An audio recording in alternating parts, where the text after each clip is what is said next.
This story was sent in by Emily R. from New York. I've lived in the same tiny third-floor apartment for almost 5 years, and most nights follow the exact same rhythm. I work late shifts at a small cafe a few blocks from my building, so by the time I get home, shower, and settle in, it's usually somewhere between midnight and 1 in the morning. I'm used to falling asleep to the sounds of the city, distant traffic, muffled conversations in the hallway, the occasional door slamming somewhere on another floor. New York has a way of making noise feel normal. That night, though, I remember feeling unusually tired. I'd pulled a double shift and hadn't eaten much, and by the time I crawled into bed, it was a little after 1:30 a.m.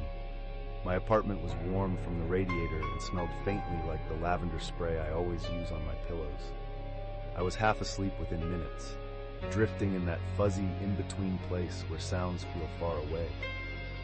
The first weird detail was so soft, I wasn't sure I actually heard it. It sounded like a whisper, the faintest trace of one, coming from somewhere near my bedroom door. I remember blinking awake, listening, and convincing myself it was probably someone in the hallway talking quietly while they passed. The walls in older buildings like mine carry noise in strange ways. Sometimes voices climb through vents or echo around corners. But then I noticed something that didn't make sense. The whisper wasn't moving. It stayed right by my door. I stayed lying on my side, my cheek against the pillow, trying to slow my breathing. My first thought was that someone upstairs might have left a radio on low, or maybe I was catching part of a late-night phone call. I've lived alone long enough to know not to jump to conclusions. Still, something about the sound made my body tense. It wasn't a full voice, just these short, broken murmurs, like someone trying to form words but stopping halfway through. It had a strange rhythm, too deliberate to be pipes or the building settling. I lifted my head to listen more clearly. The whispering didn't get louder, but it became unmistakable.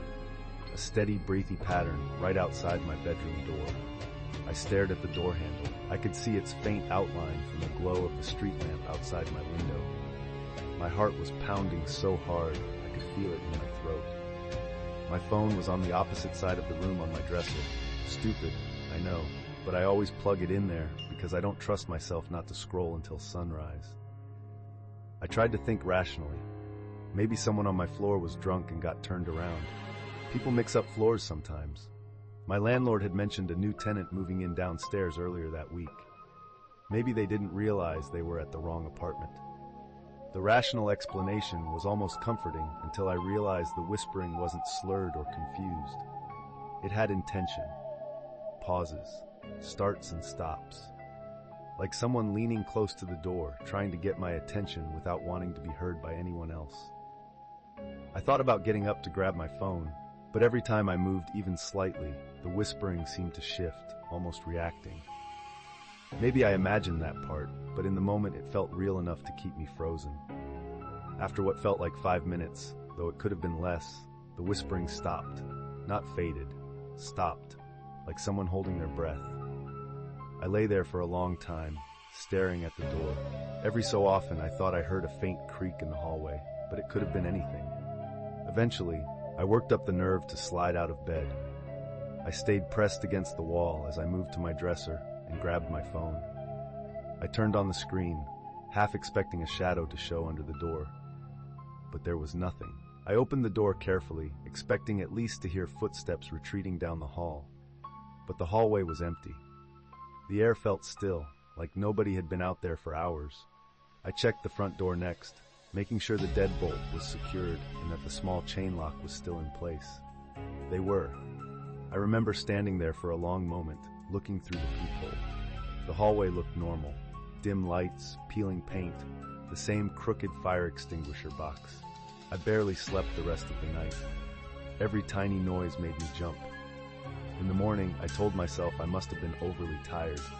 Maybe my brain scrambled the sound of a TV or someone whispering on the phone. People hear things when they're half asleep. But about a week later, I came home from work and noticed something off on my front door.